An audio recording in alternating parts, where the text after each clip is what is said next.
again. So let's do a little soil investigation with this growing medium. Mine feels very dry. So start by using your sense of touch to feel the soil, maybe break up some of the clumps if you have any clumps in there. Might be helpful to put down a newspaper or go outside for this part. I'm in my greenhouse, so I can get pretty messy out here. But just in case some of the soil falls out of the container, it'd be good to have something underneath.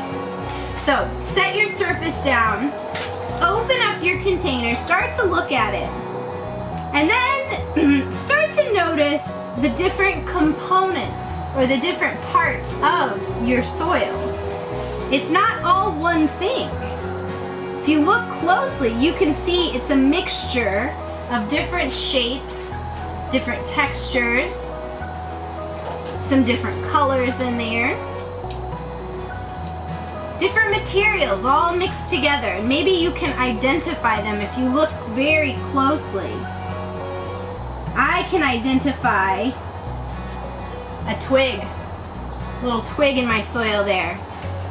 If I look closer, I think I can even identify some bark from the tree. Then there's all these little stringy bits and white bits and even some shiny silvery bits. That's pretty interesting. And then if you get deeper under, I found another clump.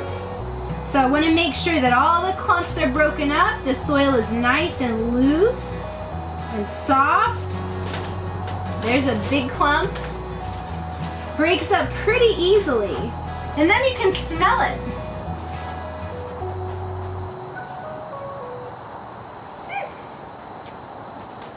Not bad.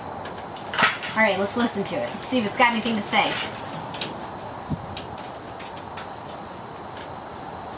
It's pretty quiet. But you can listen to your soil, see if it's saying anything to you. All right, well that's our our soil exploration. We're gonna start with the soil because that's the foundation of our little kit here. That's what's gonna hold the seeds. That's what's gonna hold the water for the seeds. And it's gonna hold onto the root parts of the plant. So the soil is very important. It's where the plants draw their strength and where they get their nutrients in their water. So, next time we'll check out the seeds that come in the kit.